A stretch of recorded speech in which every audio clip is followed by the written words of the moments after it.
Tension हो बात नहीं बेटा।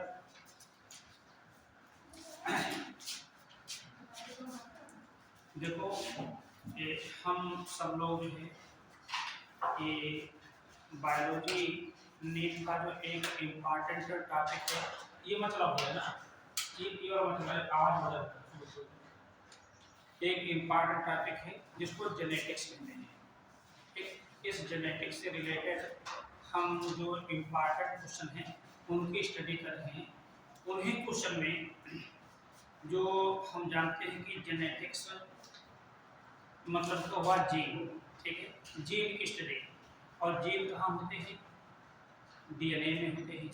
तो हमको जो है यदि डीएनए के बारे में डिटेल से पढ़ना होगा। तो डीएनए आरएनए एक प्रकार के क्या है? न्यूक्लिक एसिड है। हम सबसे पहले आज पढ़ेंगे कि न्यूक्लिक एसिड क्या है। जरा ध्यान से पढ़ेंगे और पढ़ेंगे तो निश्चित रूप से काफी इससे जानकारी दी हमको मिल जाएगी। न्यूक्लिक एसिड, न्यूक्लिक एसिड, ठीक। तो न्यूक्लिक एसिड ये सेल के अंदर जो न्यूक्लियस होता है उसके अंदर प्रेजेंट होते हैं, और इनका जो नेचर होता है एसिडिक होता है, अम्लीय स्वभाव का होता है। शायद इसीलिए इसको क्या कहते हैं? न्यूक्लिक एसिड कहते हैं। ये जो न्यूक्लिक एसिड है ये दो तरीके के होते हैं, दो प्रकार के होते हैं। एक होता है डीएनए होता है और दूसरा क्या होता है? आरएनए होता है। ठीक है, तो न्यूक्लिक एसिड सबसे पहले हम जानते हैं इस न्यूक्लिक एसिड की डिस्कवरी कैसे हुई है। तो यानी लिखेंगे यहाँ पर discovery, discovery of nucleic acid. तो एक साइंटिस्ट जिनका नाम था Frederick mister,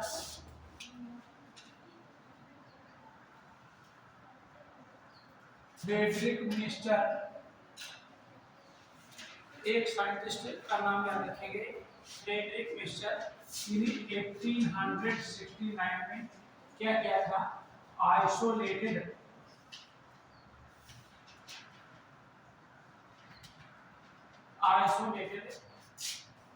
a chemical from the nucleus of पस सेल्स। ये पस सेल्स क्या होते हैं बेटा? पस सेल से एक प्रकार की मॉडिफाइड WBCS होती है, और इसका नाम and giving the name nuclein. देखो हमने क्या किया, सबसे पहले एक साइंटिस्ट जिसका नाम था फ्रेडरिक मिस्टर ने, उन्होंने जो पस सेल्स होती हैं, पस सेल्स होती क्या हैं? एक प्रकार की मॉडिफाइड WBC होती है। उनके न्यूक्लियस से एक केमिकल को आइसोलेट किया, ठीक। और उस केमिकल का नाम उन्होंने न्यूक्लिक एसिड नहीं रखा, बल्कि उसका नाम जो है न्यूक्लिन नाम रखा गया। लेकिन बाद में एक साइंटिस्ट जिनका नाम था आर्टमानन,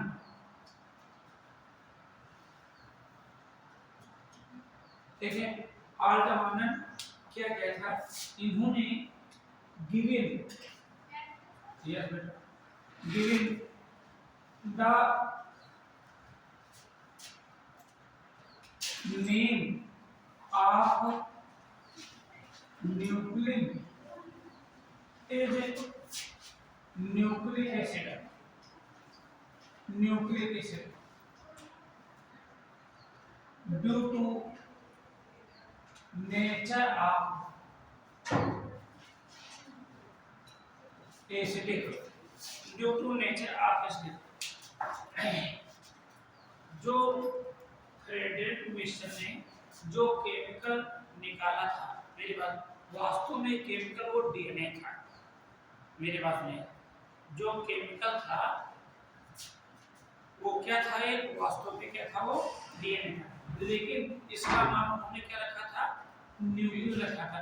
लेकिन बाद में आर्दवानन नामक साइंटिस्ट ने इस न्यूक्लियन का नाम चेंज करके न्यूक्लिक एसिड रखा, क्योंकि इस केमिकल का जो नेचर था वो कैसा था, एसिडिक था।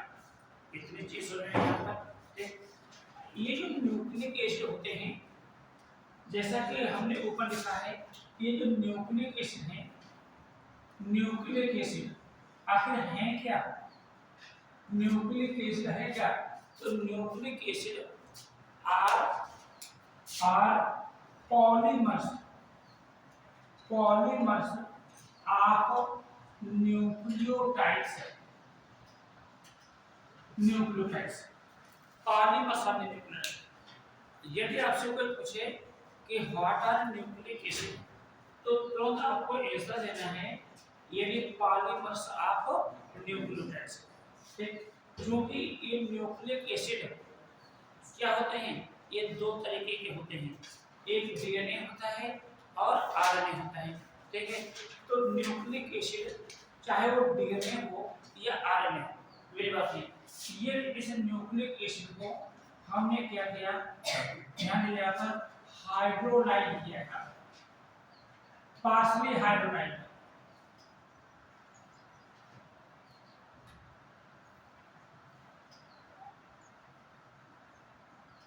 पार्शली हाइड्रोलाइसिस, आंशिक रूप से उसका हमने जल अपघटन कराया।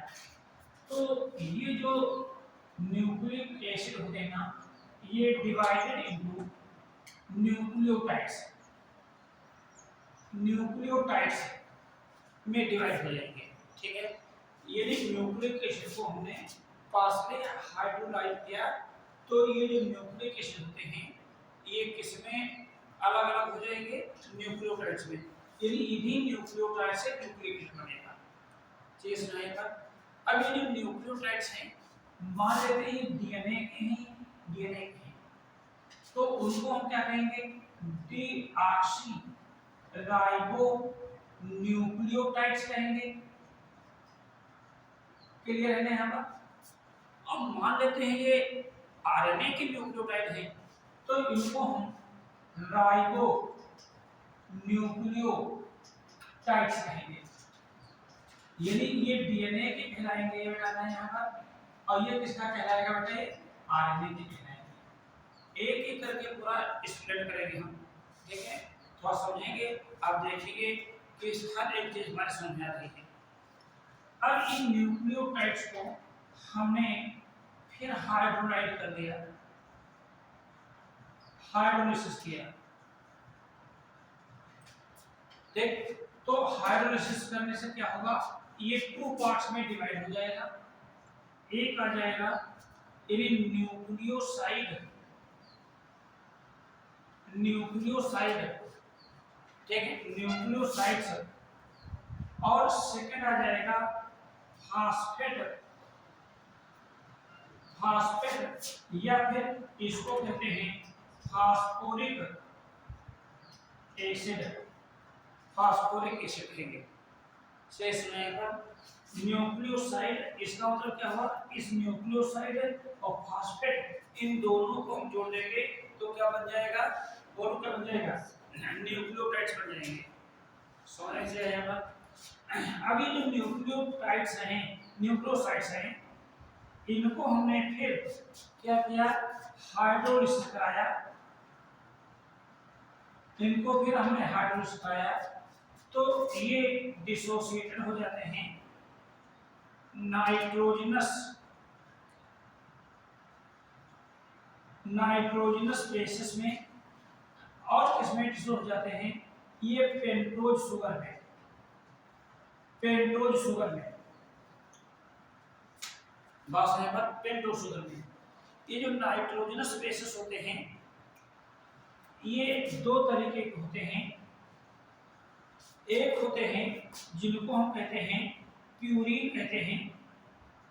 प्यूरीन्स कहते हैं, और जो सेकंड होते हैं उनको हम पिरिमिडीन कहते हैं।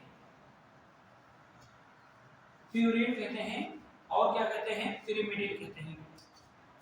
ठीक है, ये जो पेंटोज शुगर होगी ये दो तरीके की होगी। पेंटोज शुगर का मतलब हुआ कि number of the carbon atom in the sugar is 5, ठीक है, यानी इट इज मोनोसेकेराइड है।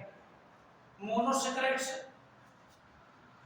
Is monosaccharide contain the carbon atom 3 up to 7, 3 carbon atom trioses, 4 carbon atom tetroses, 5th carbon atom pentoses, 6 यानी hexoses, 7 यानी हेप्टोसिस।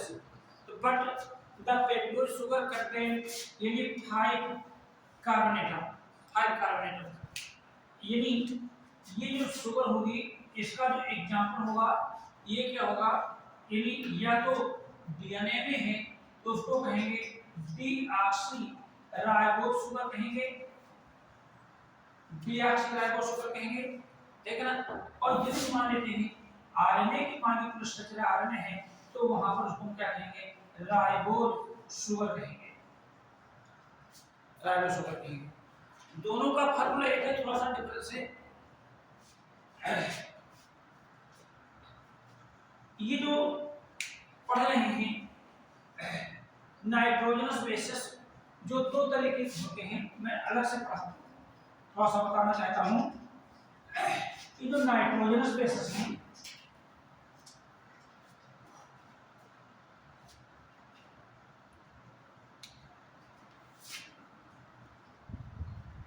Nitrogenous जो basis हैं इनसे related हमारे क्वेश्चन पूछे जाते हैं एग्जाम में और इसमें कंफ्यूजन हो जाता है। तो नाइट्रोजनस बेसिस ये दो तरीके हमने बताया, एक है पिरिमिडीन, पिरिमिडीन, और सेकंड है जिसको क्या कहते हैं प्यूरीन। सेकंड क्या है बेटा, प्यूरीन। ये टू टाइप्स ऑफ यानी नाइट्रोजन बेसिस हैं। ये जो पिरिमिडीन है और प्यूरीन इसमें क्या डिफरेंस है, ये डिफरेंस जो है हमें जान लेना बहुत आवश्यक है क्योंकि इसी डिफरेंस से रिलेटेड ये क्वेश्चन पूछे जाते हैं। ये जो पिरिमिडीन है ना बेटा, ये इसकी जो मॉलिक्यूलर स्ट्रक्चर होती है ये सिंगल रिंग वाली होती है, इसमें केवल एक रिंग बनेगी, मैं अभी आपको बता कर दिखाऊंगा, ठीक है। और प्यूरीन की जो स्ट्रक्चर होती है ये डबल रिंग वाली होती है, डबल दो रिंग बनती है यहाँ पर। ये सिंगल रिंग बनती है और ये क्या बनती है, डबल रिंग बनती है। और क्या होता है इसमें दो तो नाइट्रोजन होते हैं और 4 जो होते हैं कार्बन होते हैं। इसमें क्या होते हैं 4 नाइट्रोजन होते हैं और 5 जो होते हैं कार्बन होते हैं। समझ डिफरेंस आ रहा है क्लियर। और तीसरा क्या सकता है, ये जो नाइट्रोजन होगा ये जो मेरी पोजीशन ऑफ नाइट्रोजन ये कहां होगी, 1 और 3rd पोजीशन पर होगी, पहले और तीसरे पर नाइट्रोजन की पोजीशन होगी, ठीक है। और इसमें जो पोजीशन ऑफ नाइट्रोजन है ये कहां पर होगी, 1 पर होगी, 3rd पर होगी, 7th पर होगी और 9th पर होगी, 9th पर होगी, ठीक है। और इसके क्या उदाहरण हैं, ध्यान दें यहाँ पर इसके क्या उदाहरण हैं, एग्जाम्पल हैं। तो प्यूरीन पिरिमिडीन के एग्जाम्पल हैं, ये है साइटोसिन, थायमीन और यूरेसिल, यूरेसिल बस यहाँ पर। इसमें जो एग्जाम्पल हैं इसके एडेनिन और ग्वानिन, ये इसके एग्जाम्पल हैं। आरएनए में यूरेसिल होती है, यानी thymine replaced in uracil in molecular structure of the RNA। बस यहाँ पर ये जो हमने ये बताया है पिरिमिडीन और प्यूरिन, जो इसमें हमने ये डिफरेंस बताया है, ये डिफरेंस इनकी स्ट्रक्चर में भी हमको दिखाई देंगे। ठीक, जैसे कि यहाँ पर ये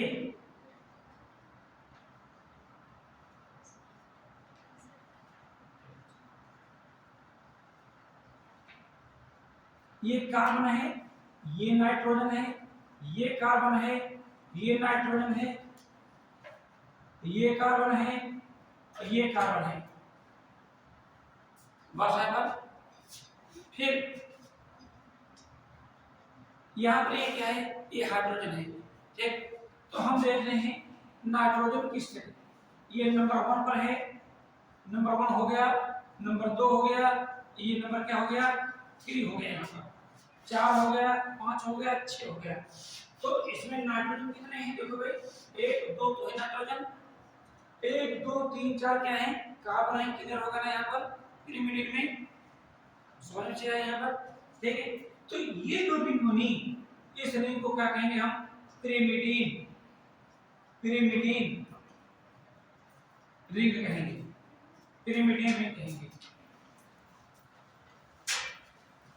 पिरिमिडियन रिंग कहेंगे। क्लियर है यहाँ पर। देख, जो प्यूरिन रिंग बनती है, ध्यान दीजिएगा, प्यूरिन रिंग बनती है, तो उस प्यूरिन रिंग में एक रिंग तो यही होती है, जैसे कि हमने क्या बनाया, देखो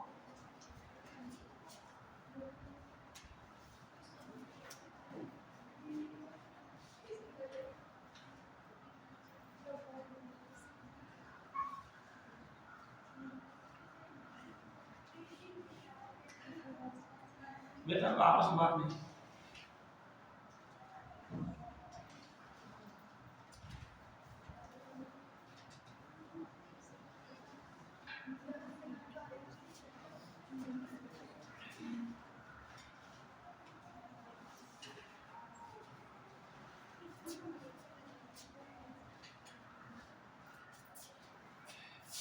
देखिए, ये वाली जो रिंग होती है, जरा देखिए, ये तो यही रिंग है, कौन सी रिंग है, ये पिरिमिडिन वाली है। यहाँ और ये वाली जो रिंग बनी यहाँ पर, ये वाली रिंग बनी, इसको हम एक नए नाम से जानते हैं। ये एग्जाम में क्वेश्चन पूछा गया है, नीट के एग्जाम में पूछा गया है, the second ring in the molecular structure of the purine nitrogen base, उसको क्या कहते हैं, इमेडाजॉल, इमेडाजॉल भी कहते हैं, इमेडाजॉल भी कहते हैं। तो ये जो पूरी स्ट्रक्चर है पिरामिड, ये क्या कहलाएगी, यहां से यहाँ तक, ये नहीं कहलाएगी, प्यूरिन कहलाएगी। हम नंबरिंग करते हैं, ठीक है, जो यहाँ पर हमने लिखा है। सबसे पहले देखें, ये क्या है, ये डबल रिंग के रूप में, देखो डबल रिंग आपको दिखाई दे रही है यहाँ पर, ठीक है। फिर हमने कहा है इसमें कितने कार्बन है, नाइट्रोजन है, 4 नाइट्रोजन है, पहला नाइट्रोजन, दूसरा नाइट्रोजन, तीसरा और चौथा नाइट्रोजन, समझ में आया यहाँ पर। फिर कार्बन कितने हैं, 5 हैं, आप गिनिए, पहला कार्बन, दूसरा कार्बन, तीसरा कार्बन, चौथा कार्बन और पांचवा कार्बन। क्लियर हो गया यहाँ पर, ठीक है। और यानी पोजीशन ऑफ नाइट्रोजन, नाइट्रोजन की पोजीशन क्या है, गिनिए, पहला नाइट्रोजन ये आ गया, दूसरा नंबर तो ये है, तीसरे नंबर पर ये आ गया, ये चौथा है, पांचवा है, ये छठा है, ये सातवां है, आठवां है और ये नौवां है। आप समझ गए ना यहाँ पर। यानी प्यूरिन, पिरिमिडीन, प्यूरिन और पिरिमिडीन में क्या डिफरेंस है, इससे रिलेटेड कई बार एग्जाम में क्वेश्चन पूछ जाते हैं, छोटे छोटे क्वेश्चन, और हम कंफ्यूज हो जाते हैं। हमें कंफ्यूज नहीं होना यहाँ पर है, समझ में आया यहाँ पर। तो न्यूक्लियोटाइड्स की जो मॉलिक्यूलर स्ट्रक्चर जो होगी, उसमें जो नाइट्रोजनस बेसेस हैं, इनके बारे में हम लोगों ने पढ़ लिया, ठीक है। ये जो सेकंड, ध्यान दीजिए यहाँ पर, आप नोट कर लें इसको जल्दी से।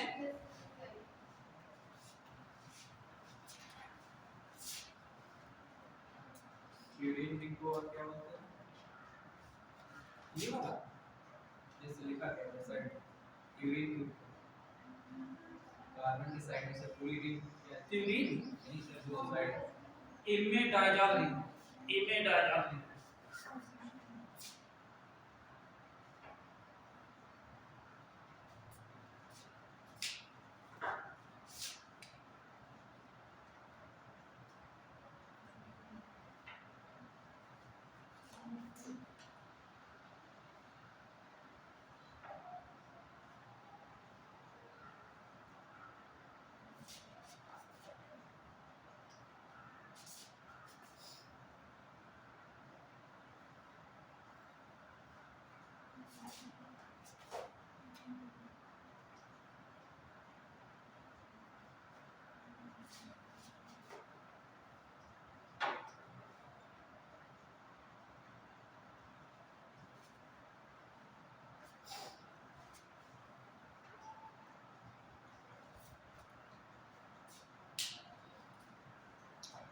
देखिए the second components of the nucleotide is called pentose sugar.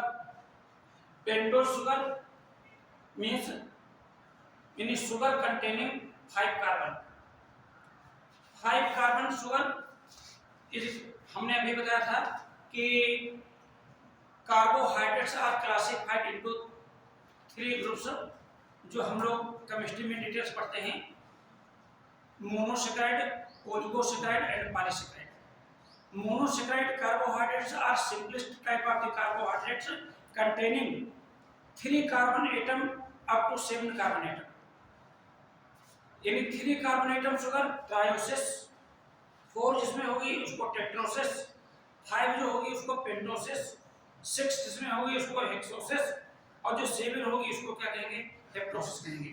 लेकिन मैं यहाँ जो है केमिस्ट्री नहीं पढ़ा रहा हूँ, मैं डीएनए की मॉलिक्यूलर स्ट्रक्चर को डिटेल में स्टडी कर रहा हूँ। तो यहाँ पर जो शुगर होगी ये पेंटोस शुगर होगी।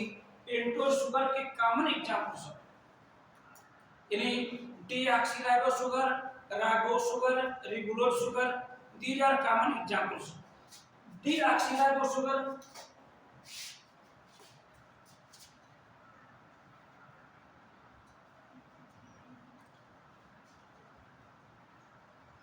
deoxyribose sugar, unit C5 H10O5 यानी एक जनरल फार्मूला बनता है यानी पेंटोस शुगर का, ठीक है। लेकिन यहाँ पर ये मान लेते हैं, ये ध्यान है, यहाँ पर ये मान लेते डीऑक्सीराइबोस शुगर है तो यहाँ 4 आता है, सुनिए ध्यान से, और मान लेते राइबोस शुगर आता है, राइबोस शुगर आता है तो फार्मूला यही रहेगा C5, कार्बन वही रहेंगे, ये रहेगा। आपने देखा ये हमने डीऑक्सीराइबोस शुगर का रिंग बनाई मैंने यहाँ, ठीक है। तो यानी इसमें जो कार्बन एटम 5 है, पहला carbon atom, second carbon atom, तीसरा कार्बन एटम, फोर्थ, और ये क्या आ गया, पांचवा आ गया कार्बन, 5 कार्बन एटम यहाँ पर है।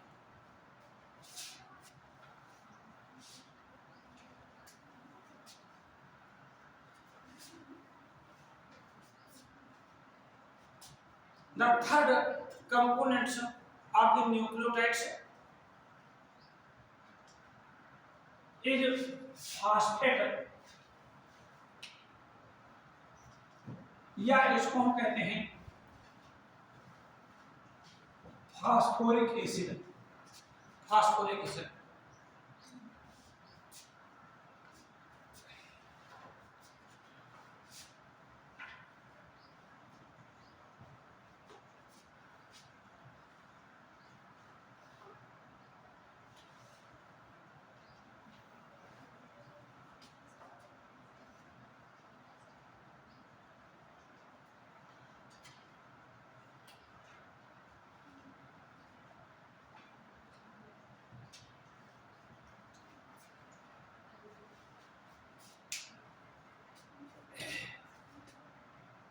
हमने क्या बताया था कि अभी हमने क्या बताया न्यूक्लिक एसिड को, मेरी बात में हम जो समझा रहे हैं, न्यूक्लिक एसिड को हमने पार्शियली हाइड्रोलाइज किया तो न्यूक्लिक एसिड डिवाइड हो गया इसमें न्यूक्लियोटाइड्स में। इसका मतलब न्यूक्लिक एसिड क्या है? न्यूक्लिक एसिड क्या है? पॉलीमर्स ऑफ न्यूक्लियोटाइड्स है। और न्यूक्लियोटाइड्स क्या है? Monomeric unit of nucleic acid. क्योंकि न्यूक्लिक एसिड का फार्मूला किससे होता है? न्यूक्लियोटाइड से होता है।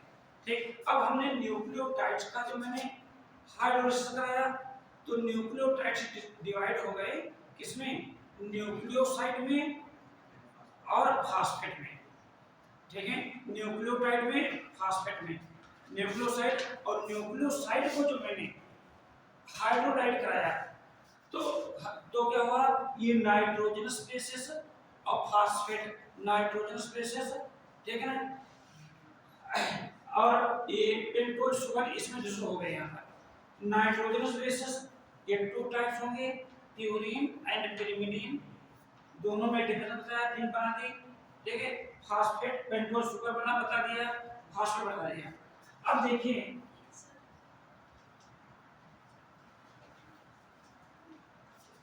जैसा कि हम जानते हैं ना कि न्यूक्लिक एसिड और polymers of the nucleotides, polymers of the nucleotides. तो जो न्यूक्लियोटाइड्स हैं इन्हें एक जो न्यूक्लियोटाइड की स्ट्रक्चर होती है, न्यूक्लियोटाइड्स की स्ट्रक्चर में वो कैसे बनी है? ठीक है, तो न्यूक्लियोटाइड की स्ट्रक्चर में यानी फर्स्ट न्यूक्लियोसाइड, न्यूक्लियोसाइड्स और plus phosphate, nucleoside plus phosphate, इन दोनों को जोड़ते हैं तो क्या बनता है बेटा? न्यूक्लियोटाइड्स बनता है। और ये जो न्यूक्लियोसाइड है, इस न्यूक्लियोसाइड में 2 पार्ट होंगे, यानी नाइट्रोजनस बेस,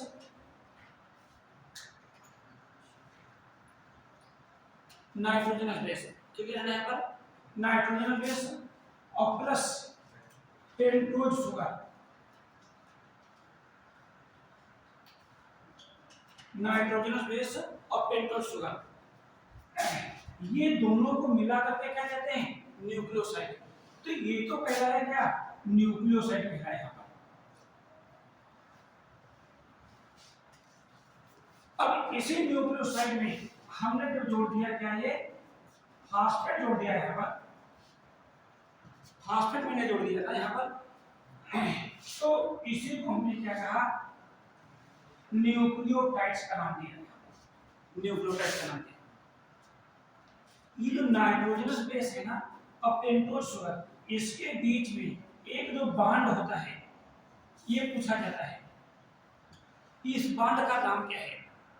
यानी the bond in between pentose sugar and nitrogenous bases, इसको कहते हैं, बॉन्ड का नाम याद रखेंगे, N glycosidic bond, N glycosidic bond कहेंगे। ठीक, similarly the bond in between pentose sugar and phosphate, यहां पर जो बॉन्ड बनेगा यदि हम यूं कह सकते हैं, इसको यहां पर ऐसे कर सकते हैं, यहां पर ये जो बॉन्ड बनेगा यहां पर, इस बॉन्ड को हम कहेंगे फास्फो डाइस्टर बॉन्ड कहेंगे, डाइस्टर बॉन्ड कहेंगे, फास्फो डाइस्टर बॉन्ड कहेंगे। चीज पर तो नाइट्रोजनस बेस, ठीक है, और हमने क्या बताया? पेंटोज शुगर के बीच में जो बॉन्ड बना उसको क्या कहेंगे? हम क्या कहेंगे? एन ग्लाइकोसाइडिक बॉन्ड कहेंगे। और ये जो पेंटोज शुगर और फास्फेट के बीच में जो बॉन्ड बनेगा तो उसको क्या कहेंगे? हम फास्फोडाइस्टर बॉन्ड कहेंगे। एक चीज और जानिए, ये जो नाइट्रोजनस बेस होता है ना, ये शुगर से, ठीक है ना, ये फर्स्ट कार्बन जुड़ा रहता है। ये नोट करने की बात है, ये इंपॉर्टेंट चीज है। यानी nitrogenous base, nitrogenous base always unite from pentose sugar, चाहे तो शुगर हो बेटा, चाहे डीऑक्सीराइबो शुगर हो या राइबो शुगर हो,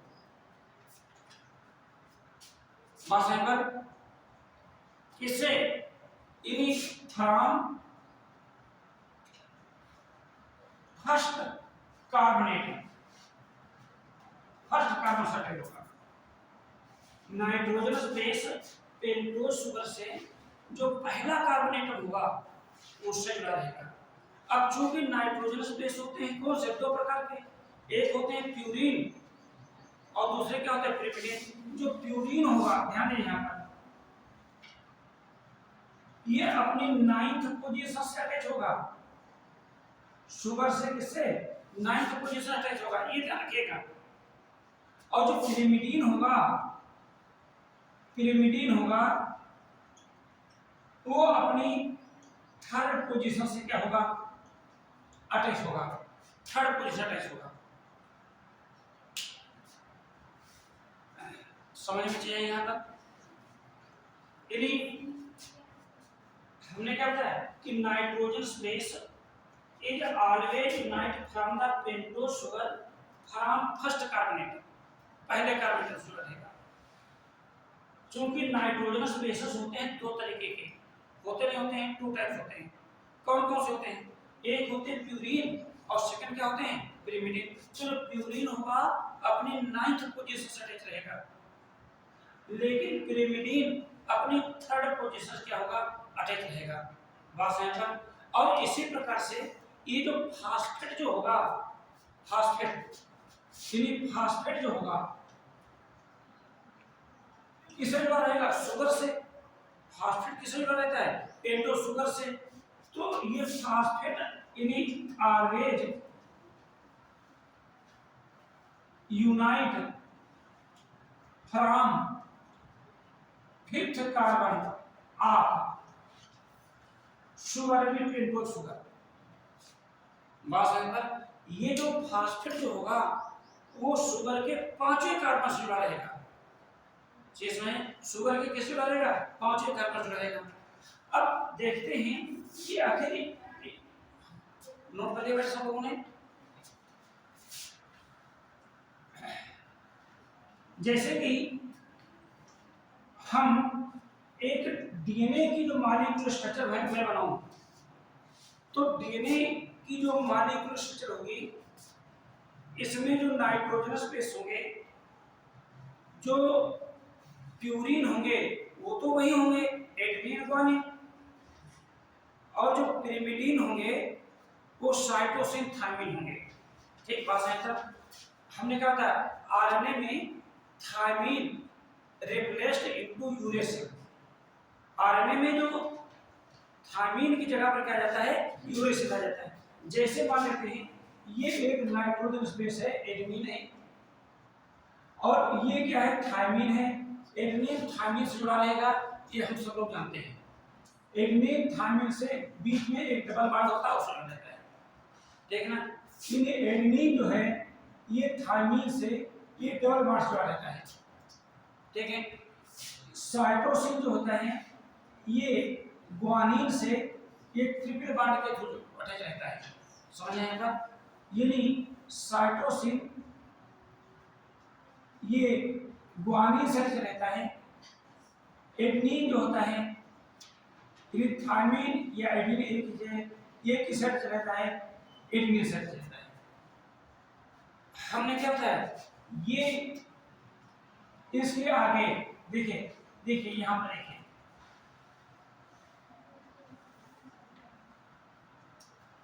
नाइट्रोजन बेस से क्या जुड़ा रहेगा, पेंटोज शुगर, क्या जुड़ा रहेगा, पेंटोज शुगर। तो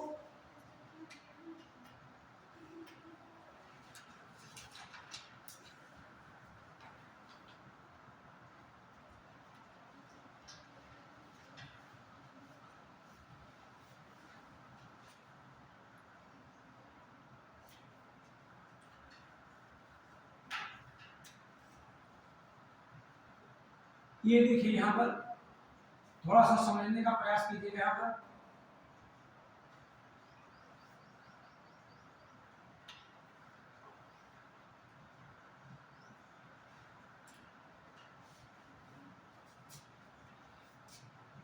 ये पहला कार्बन एटम हुआ। हमने अभी क्या बताया था कि जो नाइट्रोजनस बेस होता है ना, नाइट्रोजनस बेस, यहाँ पर क्या लिखा था देखो, यह पार्ट समझिए। यहाँ पर ये नाइट्रोजनस बेस, ये पेंटोज शुगर्स के किस कार्बन जुड़ा रहता है? तो पहला कार्बन तो यही तो आएगा ना बेटा यहाँ पर।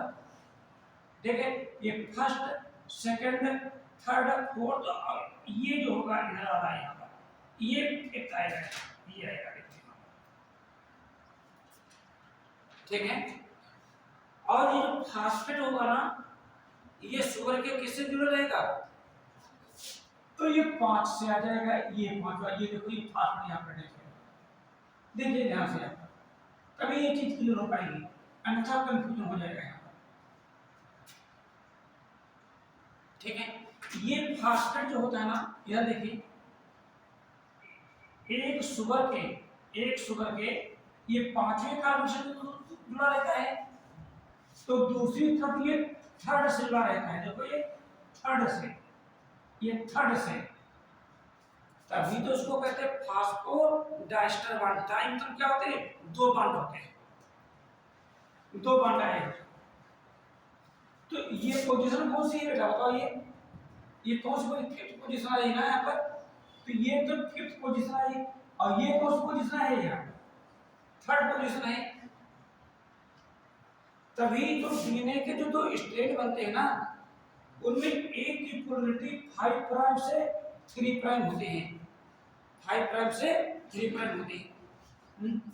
अब इधर हम देखते हैं, देखिए यहाँ पर देखिए हमने क्या था, ये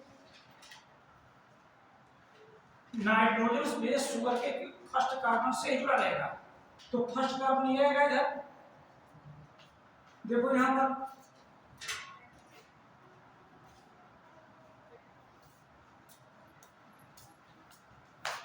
ये देखिए,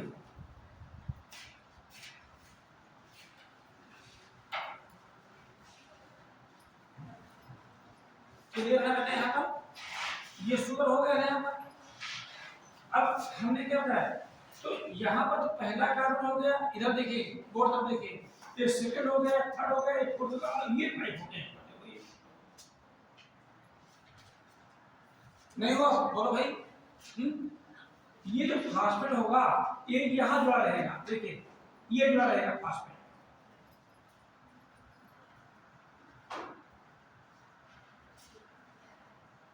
ठीक। अब ये फास्फेट इस शुगर से थर्ड पोजीशन अटैच रहेगा, तो ये देखिए ये थर्ड, ये आएगा, देखो ये थर्ड आएगा, ये थर्ड आएगा, देखो ये थर्ड आएगा, ये कौन सा कार्बन है? ये थर्ड है ना, क्या है ये? थर्ड है। तो ये इसके 3 प्राइम कहलाएगा, तो ये क्या है? 5 है ना बेटा ये, तो ये क्या कहलाएगा? 5 प्राइम कहलाएगा। आपको समझ आ गया कि डीएनए की जो मॉलिक्यूलर स्ट्रक्चर बनते हैं वो किस तरह के बनते हैं। बात यहाँ पर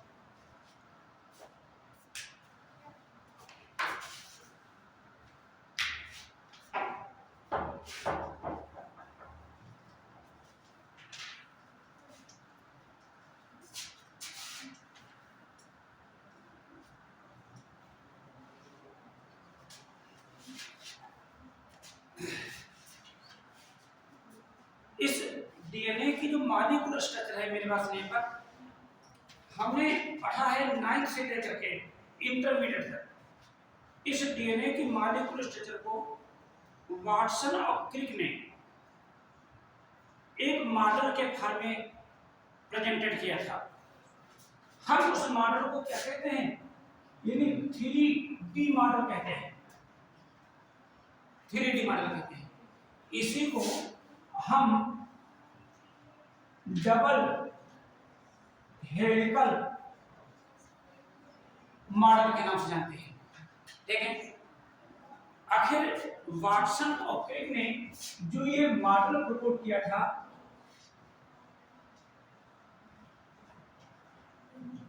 ये 3D मॉडल, तो इसका ये कैसे क्या हम लोग सोच करके बनाया था क्या? ऐसा नहीं। एक साइंटिस्ट थे जिनका नाम था फ्रैंकलिन एंड विल्किंस, दो साइंटिस्ट ने।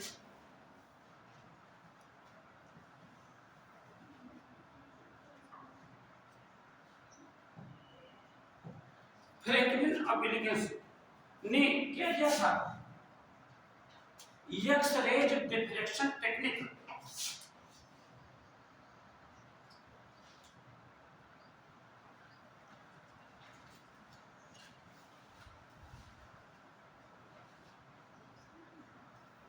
इस एक्स-रेज डिफ्रेक्शन टेक्निक की हेल्प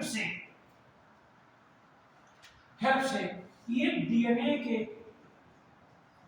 फोटोग्राफ लिए थे। क्लियर है यहाँ पर?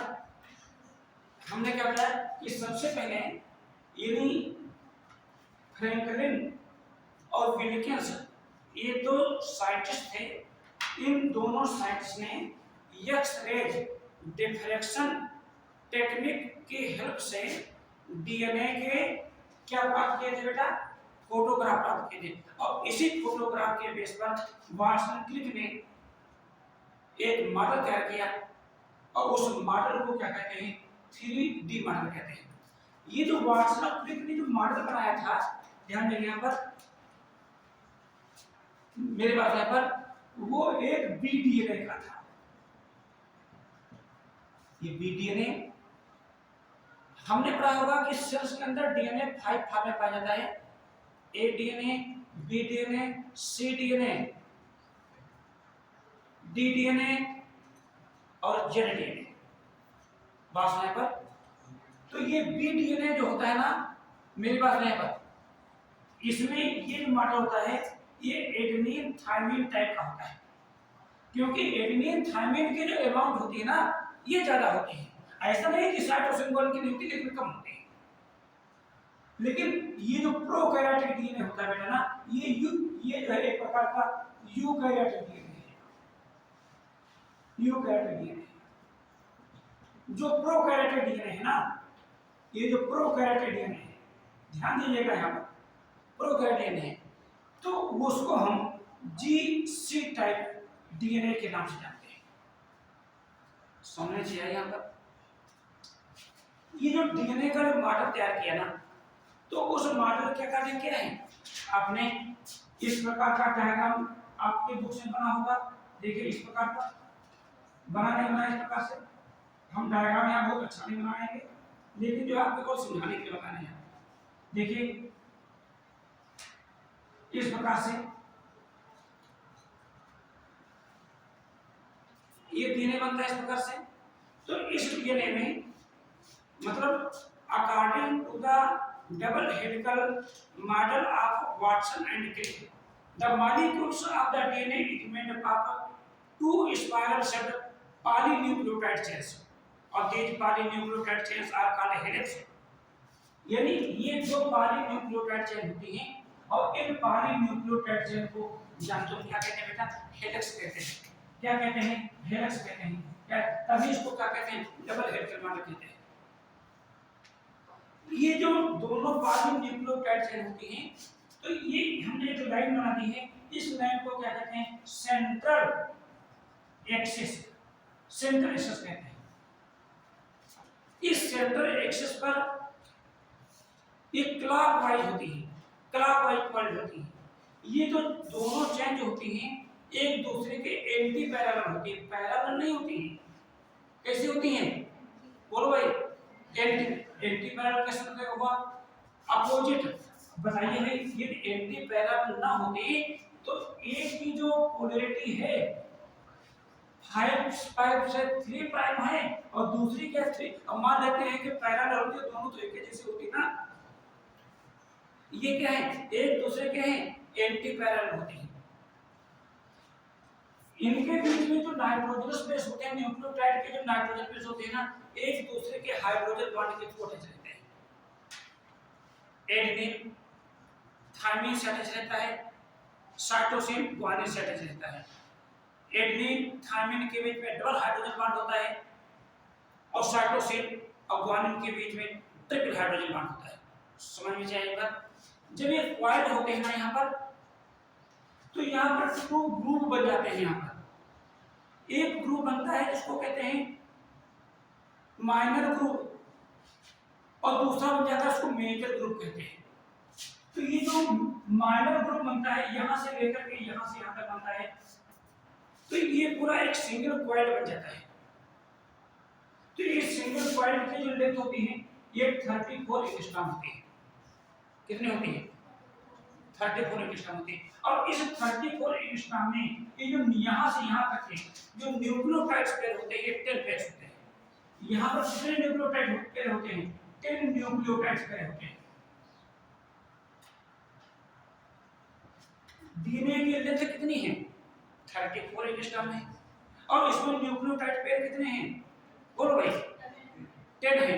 तो एक एग्जाम में क्वेश्चन पूछा जाए, मान लेते हैं कि एक डीएनए की लंबाई कितनी एंगस्ट्रॉम है, लंबी है, यहाँ पर इतनी है, हमने इतनी, तो how many pairs of nucleotides are present in this DNA molecule? Clear हो गया ना यहाँ पर? है भाई 34 में तो 10 है ना, तो इतने में कितने आ जाएंगे? आसानी से निकल आएगा, कोई कंफ्यूजन नहीं होगा। ठीक, अच्छा ये जो ध्यान दें यहाँ पर, यहां से यहां तक के ये जो डायमीटर होता है डीएनए का डायमीटर, ये कितना होता है? ये होता है 20 एंगस्ट्रॉम। कितना होता है बेटा? ये 20 एंगस्ट्रॉम होता है। बस है तब ठीक, 20 एंगस्ट्रॉम होता है। और ये जो यहां से यहां तक की जो डिस्टेंस होती है किसके किसके बीच में, यानी दो नाइट्रोजनस बेसिस के बीच की जो डिस्टेंस होती है ये कितनी आती है? ये आती है 11 एंगस्ट्रॉम आती है। ये इस प्रकार से क्वेश्चन भी एग्जाम में पूछे गए हैं। डीएनए है ना की खोज फ्रेडरिक मिशर ने की थी। बात में किसने की थी? फ्रेडरिक मिशर ने की थी। Double helical model Watson Crick ने प्रस्तुत किया था। डबल हेलिकल मॉडल के लिए जो फोटोग्राफ मिले थे वो किसने प्राप्त किए थे? फ्रेडरिक विल्किंस ने प्राप्त किए थे। डीएनए कहाँ पाया जाता है? डीएनए न्यूक्लियस के न्यूक्लियोप्लाज्म में मोस्टली रूप से पाया जाता है।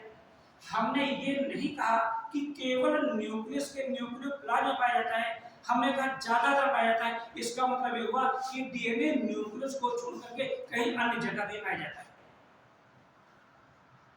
न्यूक्लियस को छोड़ करके डीएनए कहाँ पाया जाता है? आप लोगों में से कोई बताएं। न्यूक्लियस में तो पाया ही जाता है जितने भी यूकैरियोटिक सेल्स होते हैं, लेकिन न्यूक्लियस को छोड़ करके डीएनए और भी कहीं पाया जाता है। बोलिए भाई बोलिए। हैं?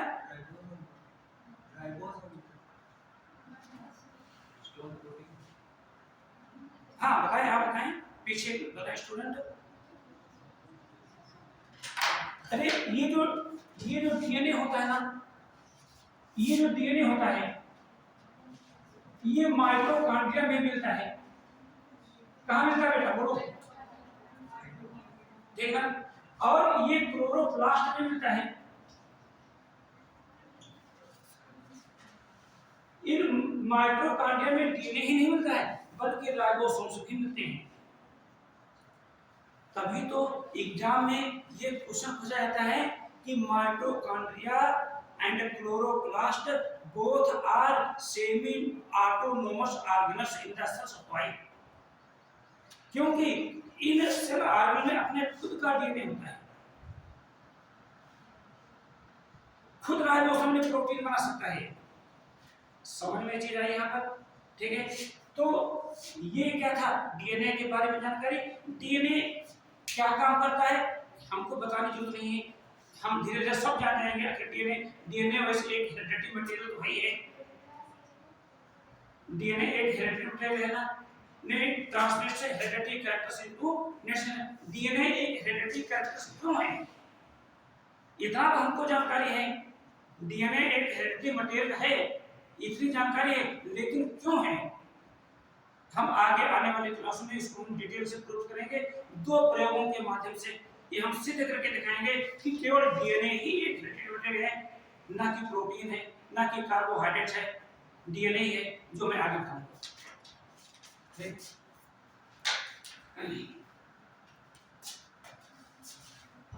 एक चीज और मैं आपको बता दूं, जब मैं डीएनए पढ़ रहा हूं तो इसमें एक नियम लागू होता है डीएनए की मॉलिक्यूलर स्ट्रक्चर में। उस नियम को कहते हैं Chargaff rule. Very very most important चीज है चारकाफ रूल।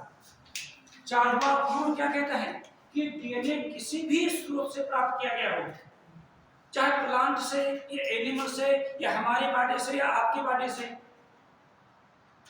प्यूरिन की मात्रा पिरिमिडीन के बराबर होती है। प्यूरिन की मात्रा पिरिमिडीन की क्या होती है? बराबर होती है। समझ में आया यहाँ पर? एडेनिन की मात्रा थायमिन के बराबर होती है और साइटोक्सिन की मात्रा, समझ में आया यहाँ पर? यानी कहने मतलब हुआ चार ग्राफ रूल क्या कहता है? प्यूरिन बराबर होता है पिरिमिडीन के। प्यूरिन नाइट्रोजन बेस क्या होते हैं? एडेनिन और ग्वानिन, ये तो होते हैं ना बेटा ना? क्या होते हैं? एडेनिन और ग्वानिन होते हैं। और पिरिमिडीन कौन होंगे? साइटोसिन और थायमिन होंगे। यही तो होंगे यहाँ पर। कई बार एक क्वेश्चन पूछा जाता है, इतना इजी क्वेश्चन है, लेकिन उस क्वेश्चन को सॉल्व करने में स्टूडेंट को क्या, टीचर के भी पसीने छूट जाते हैं। क्या क्वेश्चन क्या है? क्वेश्चन क्या है? मैं क्वेश्चन लिख रहा है, इफ द अमाउंट ऑफ, यानी if the amount of, if the amount of guanine is 30% in any molecule of DNA, यदि किसी डीएनए के अणु में ग्वानिन की अमाउंट कितनी है? बोलो बेटा 30% है, तो व्हाट अमाउंट ऑफ यानी थायमिन की अमाउंट कितनी है?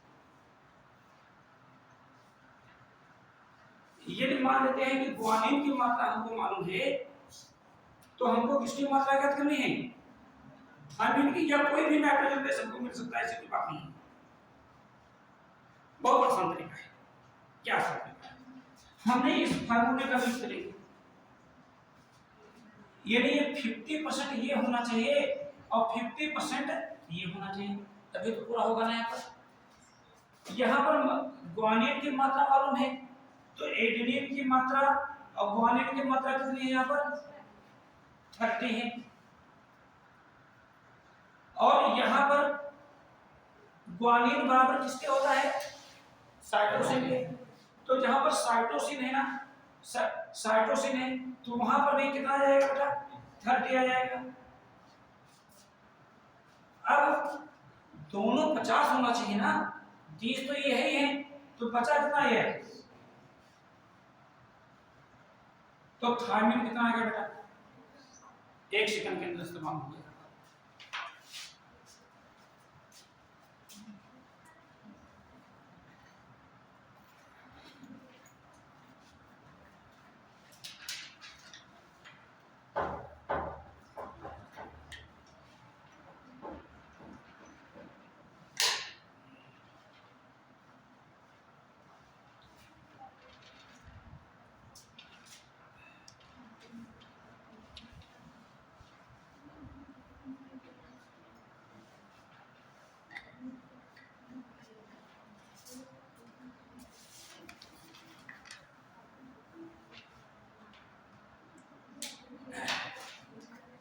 ये तो डीएनए के बारे में जानकारी थी, ठीक है ना? आरएनए के मॉलिक्यूलर स्ट्रक्चर भी इसी प्रकार की होती है, लेकिन वो सिंगल स्ट्रैंड के फॉर्म में होता है। मेरी बात में यहाँ पर आप इसमें बातें न करें। आरएनए में राइबोसोम होती है, सिंगल। हम केवल मान लेते हैं, इतना हटा दें, केवल इतने बनाए, केवल इतना बनाए थे।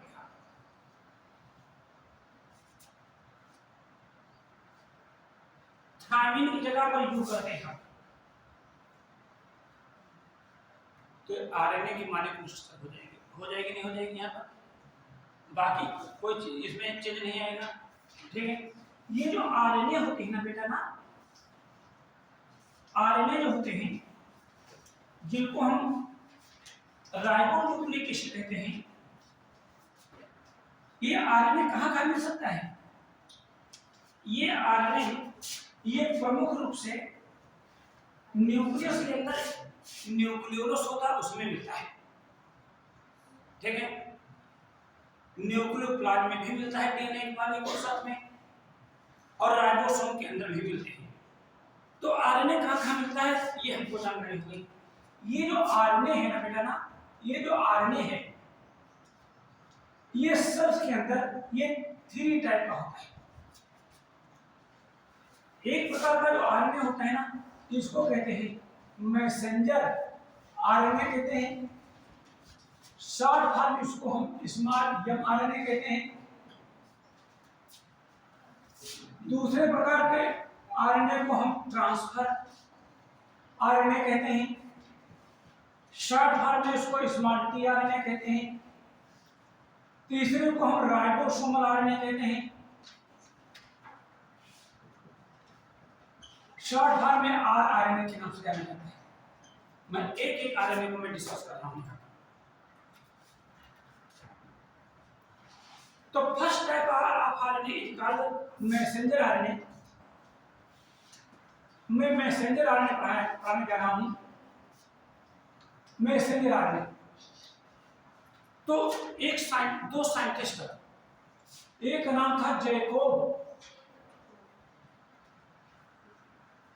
और दूसरे का नाम था मैनोड, ठीक है ना। एक का नाम क्या था जैकोब और दूसरे का नाम था मैनोड। इन्होंने 1961 में यानी used term messenger RNA. Messenger RNA term का यूज जो है ये जैकोब और मैनोड नामक साइंटिस्ट ने किया था। ये जो मैसेंजर आरएनए है ना, इसमें होता क्या है, यानी genetic information for protein synthesis coded. इस मैसेंजर आरएनए पहले बात में जितने भी जीवधारी होते हैं सभी की कोशिकाओं के अंदर एक बहुत ही महत्वपूर्ण क्रिया होती है जिसको कहते हैं प्रोटीन सिंथेसिस। मैं आगे आने वाले क्लास में प्रोटीन सिंथेसिस को मैं डिटेल से कहूंगा, लेकिन यहाँ पर आपको जानकारी होनी चाहिए कि इसमें जो प्रोटीन सिंथेसिस से रिलेटेड जो इन्फॉर्म होती है वो इसी मैसेंजर आरएनए में क्या होती है, ये संचित होती है, ठीक है। इस मैसेंजर आरएनए का निर्माण करता कौन है? तो जो डीएनए मॉलिक्यूल होता है, यहाँ पर डीएनए मॉलिक्यूल, ठीक है। इस डीएनए मॉलिक्यूल में एक प्रक्रिया होती है जिसका नाम है ट्रांसक्रिप्शन। कौन सी प्रक्रिया होती है? ट्रांसक्रिप्शन, ठीक है। उस ट्रांसक्रिप्शन से ये जो मैसेंजर आरएनए का क्या होता है, निर्माण होता है, ठीक है। और ये जो मैसेंजर आरएनए से ये क्या करता है, ये पॉलीपेप्टाइड चेन का फॉर्मेशन होता है, यानी प्रोटीन का फॉर्मेशन होता है। तो जो डीएनए से ये एमआरएनए बनता है ना, इसको ट्रांसक्रिप्शन कहते हैं। लेकिन एमआरएनए से जब प्रोटीन बनती है तो इस प्रोसेस को हम क्या कहते हैं, ट्रांसलेशन कहते हैं, अनुवादन कहते हैं। इतनी चीज समझाई यहाँ पर। एक जो हमने बताया डीएनए से मतलब डीएनए में की जो सूचना होती है हमारे बॉडी में क्या होगा क्या नहीं होगा, ये पूरी सूचना डीएनए में संचित होती है। डीएनए इस सूचना को मैसेंजर आरएनए में कॉपी कर लेता है, ठीक है। और फिर ये मैसेंजर आरएनए क्या करता है, राइबोसोम को साथ में करके क्या करता है, ये प्रोटीन का निर्माण करता है, ठीक है। ये जो डीएनए से आरएनए बनता है ना, तो इसमें एक इंपॉर्टेंट एंजाइम इन्वॉल्व होता है जिसको कहते हैं आरएनए पॉलीमरेज सेकेंड। डीएनए से जब आरएनए बनता है तो हमने ये नहीं कहा कि मैसेंजर आरएनए बनता है। हमने कहा जब डीएनए से आरएनए बनता है तो जो एंजाइम होता है उसको डीएनए पॉलीमरेज कहते हैं, आरएनए पॉलीमरेज कहते हैं। इसको डीएनए डिपेंडेंट आरएनए पॉलीमरेज के नाम से भी जाना जाता है। समझ में आया? यहाँ पर एंजाइम का बहुत बड़ा रोल होता है। चूंकि 3 प्रकार के आरएनए है ना, तो 3 प्रकार के ये आरएनए पॉलीमरेज होंगे। तो ये जो मैसेंजर आरएनए का जो फॉर्मेशन होता है, ये आरएनए पॉलीमरेज सेकेंड नामक एंजाइम की उपस्थिति में होता है। चलते हैं इस आरएनए के बारे में कुछ और चीजें पढ़ते हैं।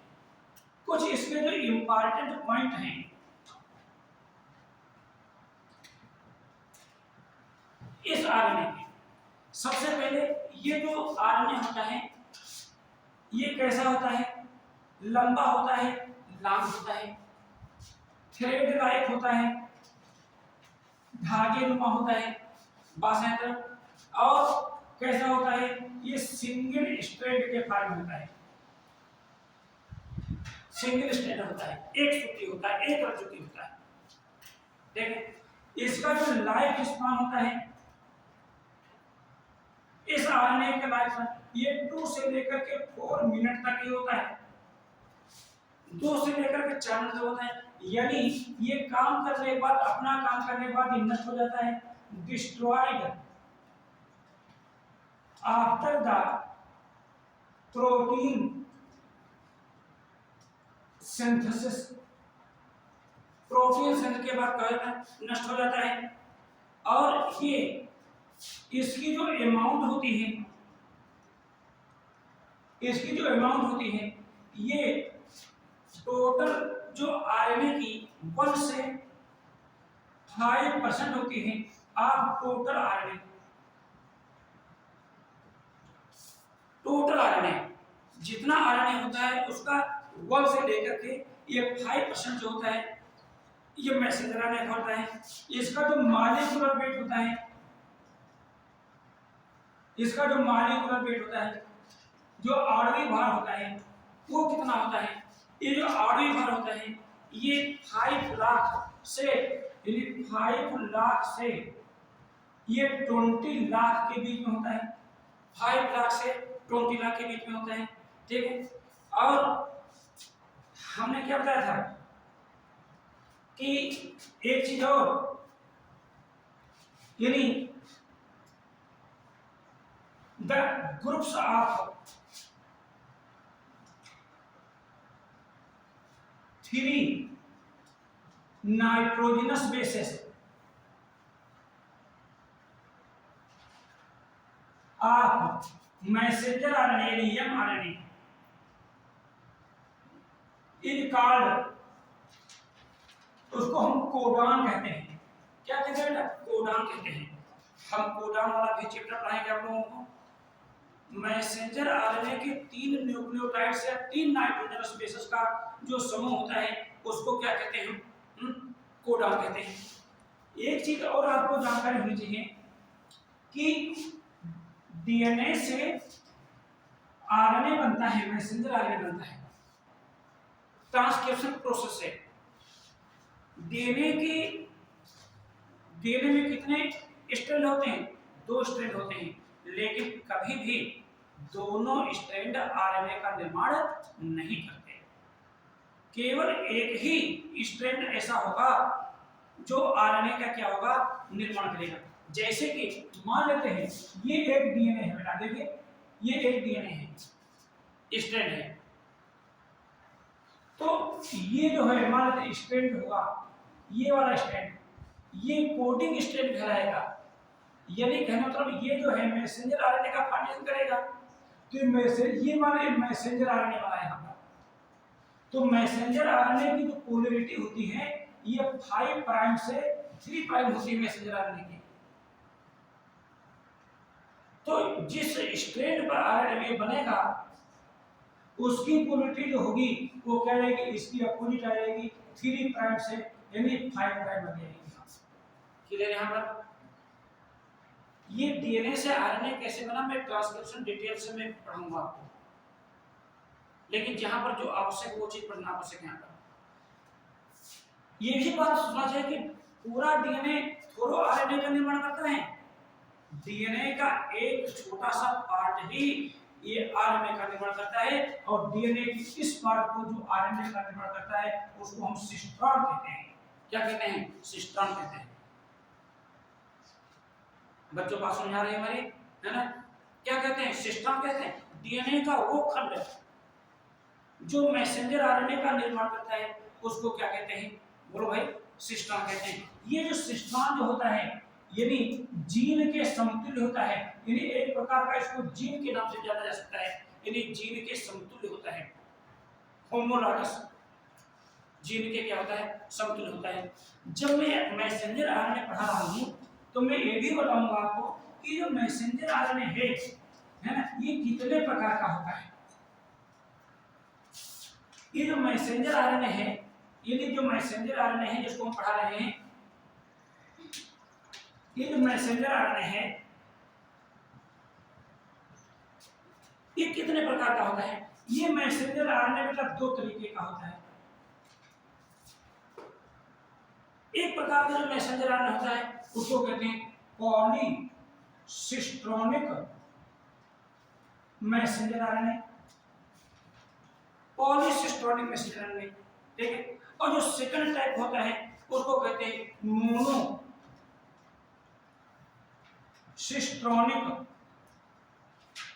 Messenger RNA. ये 2 प्रकार के आरएनए मैंने बता दिया, लेकिन आपको जानकारी होनी चाहिए आखिर इन दोनों प्रकार के आरएनए में अंतर क्या है। तो ये प्रोकैरियोट से पाया जाता है,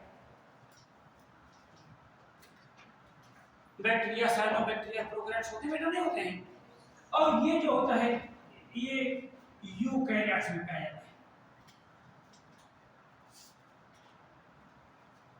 पॉलीसिस्ट्रोनिक, पॉलीसिस्ट्रोनिक मतलब क्या हुआ कि इसमें कोडेड जेनेटिक इंफॉर्मेशन है ना, मोर देन 1 पॉलीपेप्टाइड चेन, एक से अधिक पॉलीपेप्टाइड चेन के संश्लेषण की सूचना इसमें निहित रहती है, संचित रहती है।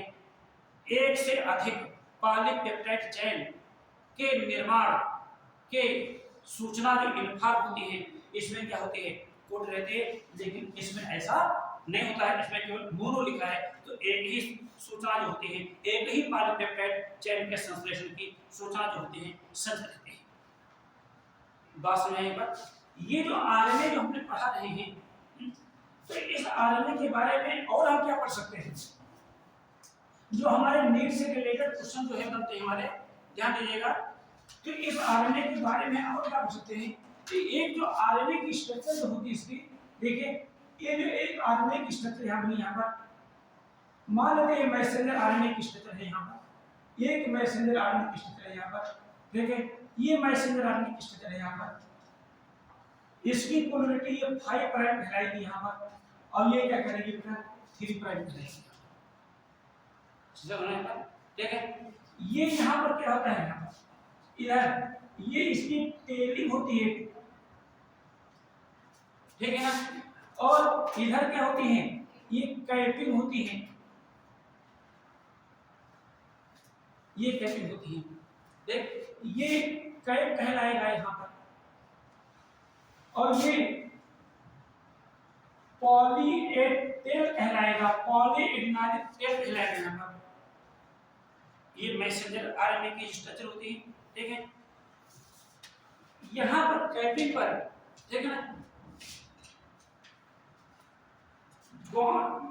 यानी इस पर जो है यानी मेथिल ग्वानोसाइन ट्राइफॉस्फेट होता है, यहाँ पर कैपिंग क्या होता है? यानी मेथिल ग्वानोसाइन ट्राइफॉस्फेट प्रेजेंट होता है, और यहाँ पर पॉली एडिनाइलिक एसिड पॉलीएडिनाइलिक एसिड के 200 रिड्यूस ये प्रेजेंट होते हैं। बात यहां पर ध्यान दीजिए, यहां पर जो 5 प्राइम है ना बेटा ना, 5 प्राइम है, हमने अभी कोडान का नाम लिया था, ठीक है। तो मैं जब जेनेटिक कोड सिस्टम में पढ़ाऊंगा तो मैं बताऊंगा कि टोटल 64 कोडान बनते हैं, कैसे बनते हैं। लेकिन हमारा काम ने यदि कोशिका के अंदर प्रोटीन संश्लेषण की जो क्रिया होती है, प्रोटीन संश्लेषण की क्रिया जो होती है एक कोडान से प्रारंभ होती है। ये कोडान यहाँ पर होता है, इस कोडान को कहते हैं इनिशिएशन कोडान। इनिशिएशन क्या कहते हैं, बोलो बेटा, कोडान कहते हैं। आप इनमें में से कोई एक इसमें बता देता है कि इनिशिएशन कोडान का क्या नाम है? AUG है ना। और किसी को मालूम है? और किसी को पता है ना? AUG और किसी को पता था? चलिए दूसरे कोडान होते हैं, इन दोनों को छोड़कर के क्वेश्चन बताएगा, क्योंकि इन दोनों लोगों को हमने पढ़ाया था। इनको छोड़ करके आप बताएंगे यहां पर जो होते हैं ये, जहां इनको कहते हैं टर्मिनेटर कोडान। क्या कहते हैं बेटा, बोलो, टर्मिनेटर कोडान। यहां से तो श्रृंखला, यहां से प्रोटीन संश्लेषण की प्रोसेस प्रारंभ होती है और यहां क्या होती है, समाप्त होती है। तो जहां समाप्त होती है उनको टर्मिनेटर कोडान कहते हैं। तो ये टर्मिनेटर कोडान 3 होते हैं, होते नहीं होते हैं? कौन बताएगा, बता बेटा। टर्मिनेटर कोडान ये इंटर में लगातार क्वेश्चन पूछे जाते हैं। हाँ यस, हाँ U A U A G U, बात सुना एक बार, ठीक है। इनिशियल कोडान का क्या नाम है? AUG। तो यहां से लेकर, सुनिए ध्यान से, यहां से यहां तक का जो आरएनए का जो पार्ट है इसमें कोडान प्रेजेंट होने का, क्या प्रेजेंट होंगे? तो जानते क्या कहेंगे, इसको हम कोडिंग रीजन कहेंगे। क्या कहेंगे, बोलो भाई, कोडिंग रीजन कहेंगे, ठीक है। और यहां इसमें और यहां ये कोडान नहीं होंगे यहां पर, तो इसको क्या कहेंगे हम, बोलो भाई, नॉन कोडिंग रीजन कहेंगे। नॉन कोडिंग रीजन कहेंगे, समझ में आया बेटा ना? नॉन कोडिंग रीजन कहेंगे, ठीक। और ध्यान देंगे यहां पर, ये तो आरएनए की स्ट्रक्चर हो गई यहां पर, लेकिन जो यूकैरियोटिक सेल्स होती हैं उसमें जब डीएनए से आरएनए बनता है, मैसेंजर आरएनए बनता है, वो परिपक्व आरएनए नहीं बनता है, मैच्योर मैसेंजर आरएनए बनता है। तो जो डीएनए से, यानी डीएनए से जब यहाँ पर आरएनए बना था तो परिपक्व आरएनए नहीं बना था। जानते किस प्रकार बनता है? यदि उसको हम EHN आरएनए कहते हैं। क्या कहते हैं? EHN आरएनए कहते हैं। नया नाम सुना होगा आप लोगों ने। ये EHN आरएनए मतलब क्या हुआ? हेटेरो, है ना, हेटेरोजीनस न्यूक्लियर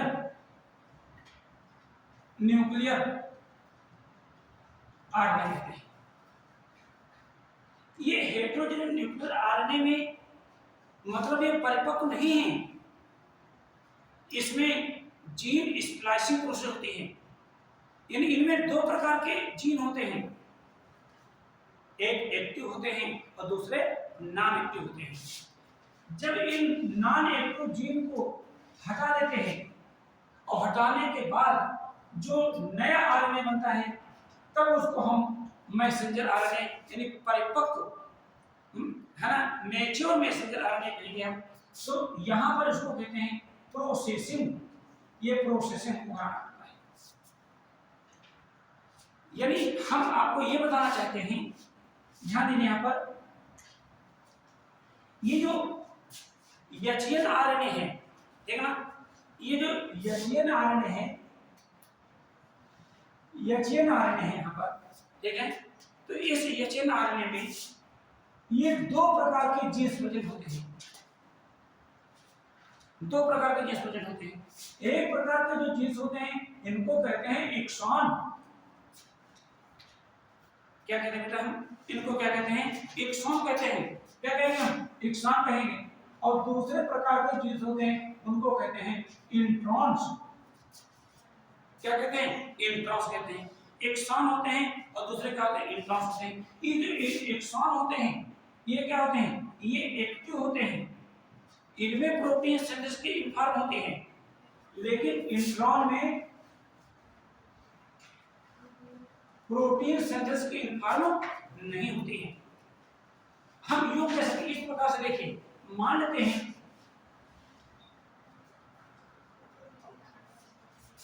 हैं कि ये एक आरएनए है, देखो बेटा ये एक आरएनए है, इसमें हम ये मान के ये ऐसे ऐसे ये क्या है, ये एक्सॉन है, ये इंट्रॉन है, ये फिर एक्सॉन आ जाएगा। तो हमने इंट्रॉन को एंजाइम की हेल्प से काट करके यहां से अलग कर दिया, सब काम एंजाइम की हेल्प से होगा। फिर बचे क्या, एक्सॉन बचे। उन एक्सॉन को हमने क्या किया, हमने लाइगेज एंजाइम की हेल्प से जोड़ दिया, और जोड़ने के बाद जो नया आरएनए तैयार हुआ मैसेंजर आरएनए, उसको हम मैच्योर आरएनए कहेंगे। और इसी मैच्योर आरएनए का निर्माण का यूज हम प्रोटीन सिंथेसिस के रूप में करेंगे। क्लियर होगी मेरी बात, है ना। किसी को कोई प्रॉब्लम, ठीक है। ये फर्स्ट टाइप आरएनए जरा दो बार रिवीजन कर लीजिए मैसेंजर आरएनए के बारे में। मैं तब तक थोड़ा पानी पी लूं फिर आपको पढ़ाता हूं।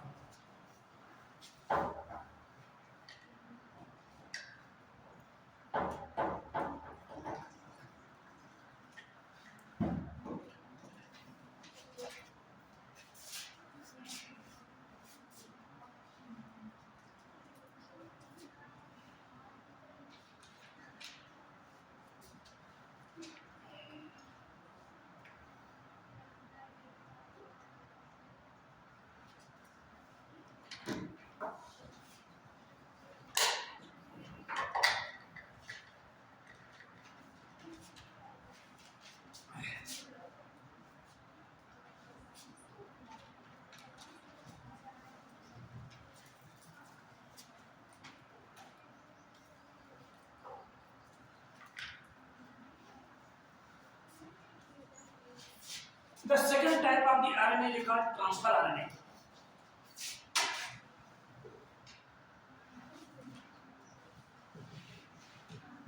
ट्रांसफर आरएनए शॉर्ट फॉर्म में इसको हम क्या कहते हैं, स्मार्ट टी आरएनए कहते हैं। ये सब बच्चों को जानकारी है, लेकिन हम इस ट्रांसफर आरएनए को कुछ हम अदर नेम से भी जानते हैं। ये कंपटीशन में पूछे जाते हैं। इस यानी ये सबसे छोटे आरएनए होते हैं। ये पूछा जाए सबसे छोटे आरएनए कौन है तो क्या बताएंगे, ट्रांसफर आरएनए कहेंगे।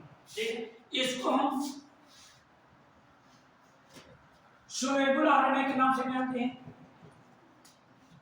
क्योंकि ये 1 सोडियम क्लोराइड सॉल्यूशन में क्या हो जाता है, डिजॉल्व हो जाता है। ठीक है, ये एग्जाम में क्वेश्चन पूछा गया निम्न में से कौन सा आरएनए सोलेबल आरएनए कहलाता है।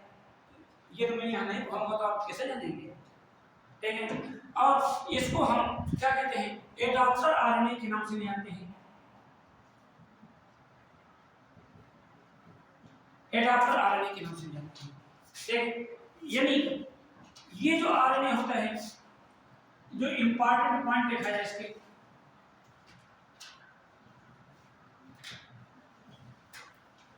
तो ये इसकी जो अमाउंट होती है ये 10 से लेकर के 15% तक होती है of total RNA. Total RNA के तो थोड़ा सा देखें तो कंपैरेटिवली मालूम हो जाएगा। ठीक, टोटल आरएनए की होती है। ठीक है, और हमने क्या बताया था, इसका जो मॉलिक्यूलर वेट जो होगा, ठीक है ना, ये कितना होगा,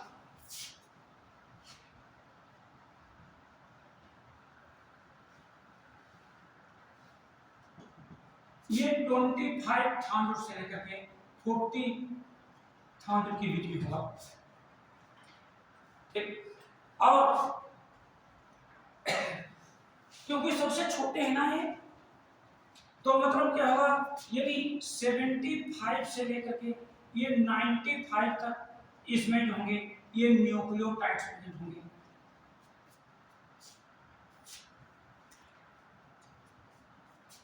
वैसे हमने कहा था जितने भी आरएनए हैं वो सिंगल स्ट्रैंड वाले होते हैं, ये सिंगल स्ट्रैंड है हमारे, लेकिन but look like double strand, लेकिन ये डबल स्ट्रैंड के फॉर्म दिखाई देता है।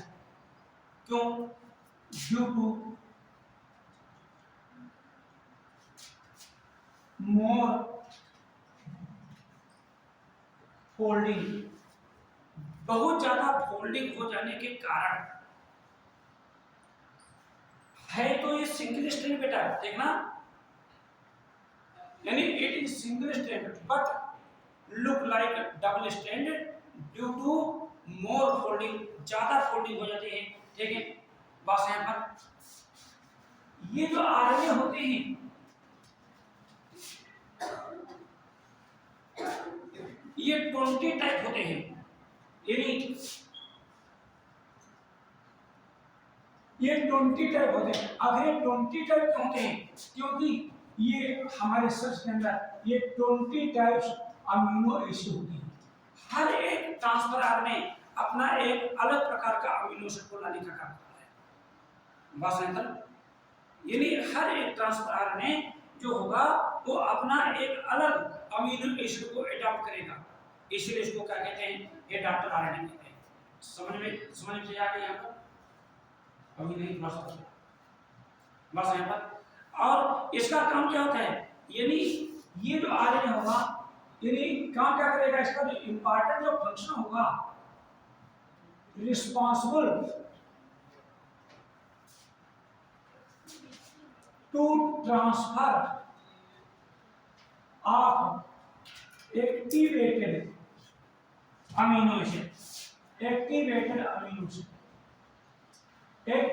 अमीनो एसिड को ट्रांसफर करना। ठीक है, जब सेल के अंदर प्रोटीन सिंथेसिस होगी तो responsible for transfer of the activated amino acid at the site of protein synthesis, at the site of protein synthesis, protein synthesis की साइट पर। बस यहाँ पर वैसे तो आरएनए में एडेनिन, ग्वानिन, साइटोसिन और यूरेसिल 4 प्रकार की नाइट्रोजन बेस होते हैं ना, एक तो मैंने बताया था। लेकिन एक एक्सेप्शन है ट्रांसफर आरएनए की मॉलिक्यूलर स्ट्रक्चर में, ये तो नाइट्रोजन बेस होते हैं, लेकिन यहां पर कुछ एबनॉर्मल नाइट्रोजन बेस होते हैं। एबनॉर्मल नाइट्रोजनस बेसेस प्रेजेंट होते हैं ट्रांसफर आरएनए में। अब वो एबनॉर्मल नाइट्रोजन बेस कौन कौन से होते हैं? एक का नाम है स्यूडो यूरोसिल, पहला नाइट्रोजन है। एक है इनोसाइन,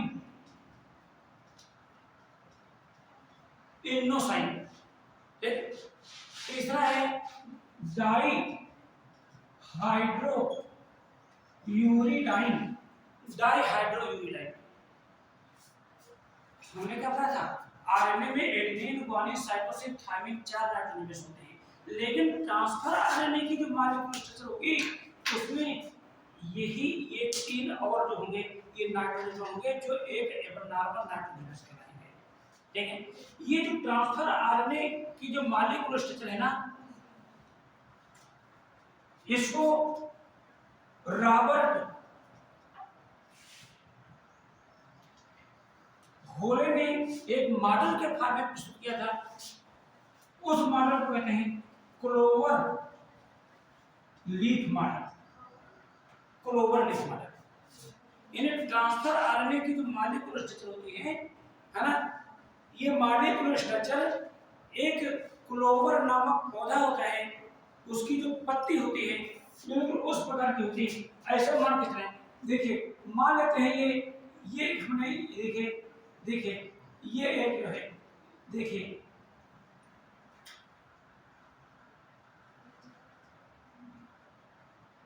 ये एक लीफ है यहाँ पर, बस यहाँ पर। तो इसी से मिलते जुलते ये इसकी ये नहीं ये मॉडल बनता है इस प्रकार से। ध्यान दीजिए, यहाँ पर हम बहुत जल्दी डायग्राम बनाकर समझाने का प्रयास करेंगे इस प्रकार से।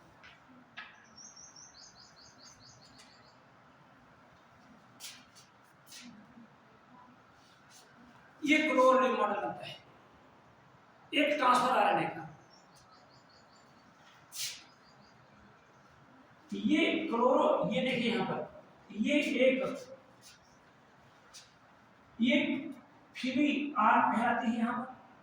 यहाँ पर अमीनो एसिड अटैचमेंट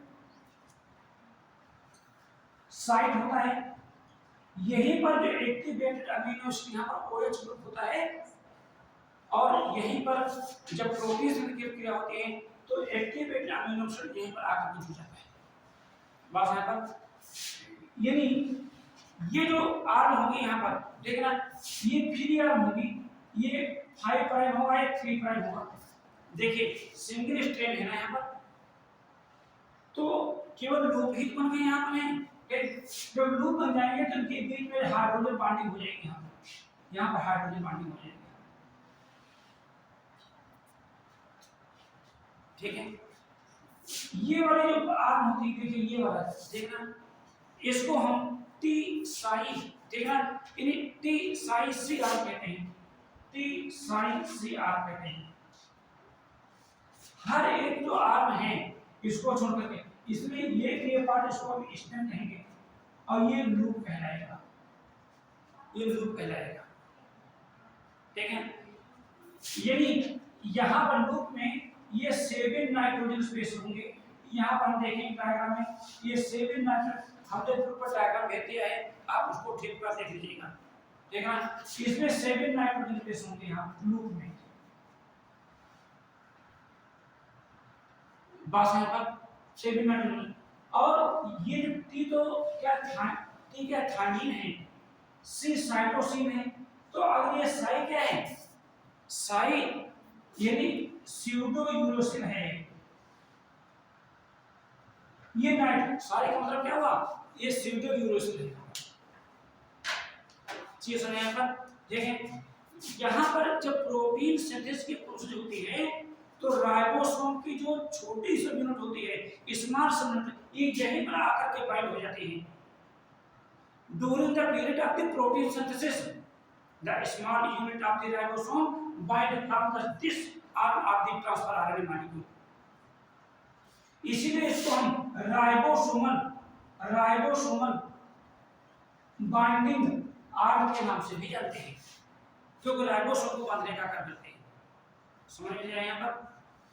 ये जो ट्रांसफर आरएनए की जो सेकेंडरी आर्म है, इसको हम एंटीकोडॉन आर्म कहते हैं। इसमें लूप होता है, इसमें भी 7 नाइट्रोजन बेस होते हैं, इसमें 4 नाइट्रोजन बेस अंदर होते हैं, और 3 जो नाइट्रोजन बेस होते हैं क्या हो जाते हैं, ये बाहर आ जाते हैं। और ये जो 3 नाइट्रोजन बेस होते हैं इनको क्या कहते हैं बेटा, हम एंटीकोडॉन कहते हैं। ये एंटीकोडॉन मैसेंजर आरएनए के कोडॉन के क्या होते हैं, है ना, कंप्लीमेंट्री होते हैं। क्या होते हैं, जैसा मैसेंजर आरएनए का कोडॉन होगा वैसे ट्रांसफर आरएनए का क्या होगा, एंटीकोडॉन होगा। जैसे ट्रांसफर आरएनए का एंटीकोडॉन होगा वैसे मैसेंजर आरएनए का क्या होगा, कोडॉन होगा। जैसे कि मान लेते हैं ये यहाँ पर ये मैसेंजर आरएनए है, और यहाँ पर ये प्रोटीन सिंथेसिस हो रहा है। यहाँ पर ये इनिशिएशन कोडॉन है, इनिशिएशन कोडॉन को AUG कहते हैं।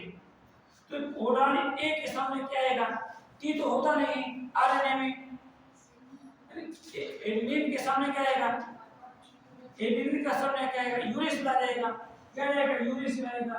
यू के सामने क्या आएगा, ए आ जाएगा, देखना, और जी के सामने सी। तो ये इसका एंटीकोडॉन कहलाएगा। क्लियर है यहाँ पर? ठीक है, यानी ये एक इम्पॉर्टेंट आर्म होते हैं। ये जो आर्म होते हैं यहाँ पर जो एक नॉर्मल नाइट्रोजन बेस होता है वो कहलाता है इनोसाइन। यहाँ पर कौन सा होता है? स्यूडोरेसिन। एक नॉर्मल नाइट्रोजनस बेस के कारण ही तो यहाँ हाइड्रोजन बॉन्डिंग नहीं हो पाई है, नहीं तो हो जाती। बोलो भाई, हो नहीं जाती? तो एक नॉर्मल नाइट्रोजन बेस के कारण ऐसा हुआ है। ये जो थर्ड आर्म है यहाँ पर देखें, इस आर्म को हम कहते हैं DHU आर्म, डाई हाइड्रोयूरिडाइन आर्म कहेंगे, DHU आर्म कहेंगे। देखना, इसमें जो नाइट्रोजन बेस होंगे 8 से लेकर के 12 तक होंगे। कितने होंगे? 8 से लेकर के कितने होंगे? 12 तक होंगे। समझ में चीज आ गई यहाँ पर? ठीक, ये जो आर्म होती है इसका काम क्या होता है?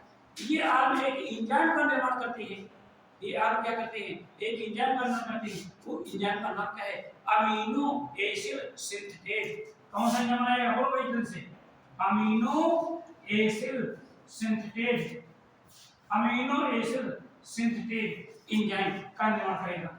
ये जो अमीनो एसिड सिंथेज एंजाइम है ये काम क्या करता है? ये निष्क्रिय अमीनो एसिड को सक्रिय करेगा, एक्टिवेटेड करेगा। ये तभी तो सक्रिय अमीनो एसिड इसे यहाँ पर मिलेगा। ये सक्रिय अमीनो एसिड, यानी ये अमीनो एसिड होगा, ये एंजाइम क्या करेगा? ये एंजाइम जो सेल के अंदर जो अमीनो एसिड है जो निष्क्रिय अवस्था में इनएक्टिव फॉर्म में है, उन इनएक्टिव फॉर्म को वो एक्टिव फॉर्म में क्या करेगा? एक कन्वर्ट करने का कार्य करेगा। तो डियर स्टूडेंट, ये क्या है? हमने दो प्रकार का डीएनए की पूरी मॉलिक्यूल सिखाई हमने, और दो प्रकार के आरएनए बने। अभी तीसरे प्रकार का आरएनए रह गया है जिसका नाम है राइबोसोमल आरएनए। इसको जो कल हमारी क्लास होगी उसमें और उसके के आगे जो भी होगा वो मैं डिटेल से आप लोगों को डिस्कस करूंगा। किसी को कोई प्रॉब्लम नहीं है? समझ में चीज आ गई है? ठीक है, थैंक्स।